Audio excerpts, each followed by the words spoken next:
There's all this cultural support, regardless of your religious affiliation or not. There's all this cultural support between Thanksgiving and New Year's to give back in some way. Okay? So why can't we try to create some of that magic during other times of the year? We're gonna work on that a little bit today.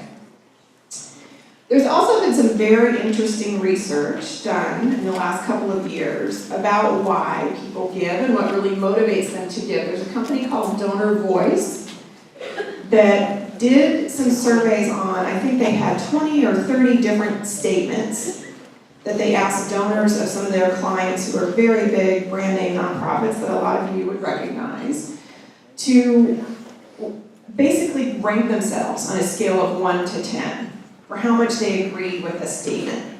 So I'm a committed Humane Society donor on a scale of 1 to 10.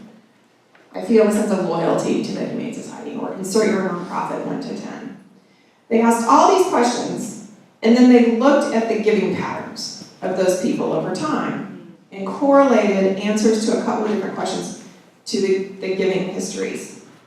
And they found that these 3 questions together as a group, as a trinity, were really the best predictors of how good a donor was going to be. Okay? So I'm committed, I feel a sense of loyalty, and the nonprofit is my favorite charitable organization. These were better predictors of donor behavior than more traditional things that you might be looking at, like demographics or giving history over time.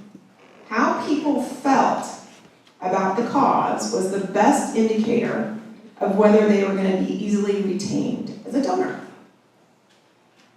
Okay? So again, we need to start thinking about how we're making people feel about our causes.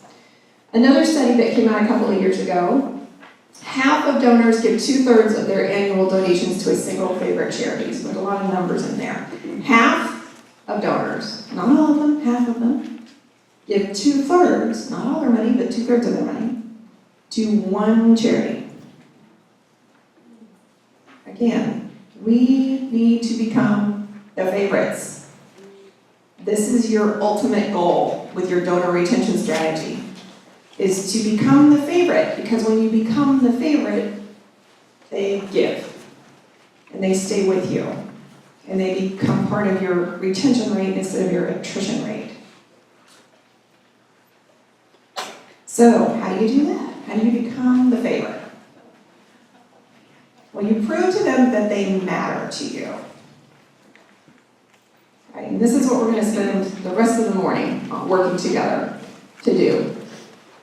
The formula I'm going to outlay here is built off of Tom Hearn's Ask, Think report. Tom came up with sort of this Ask, Think report cycle. This is the order in which you do your communications with your donors. You ask them for things, you thank them for doing it, and then you report back on your success.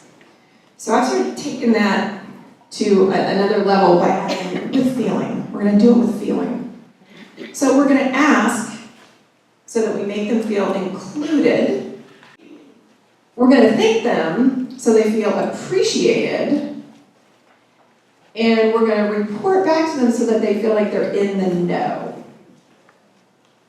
Okay? If you can make donors feel included, appreciated, and in the know, you are well on your way to becoming their favorite cause.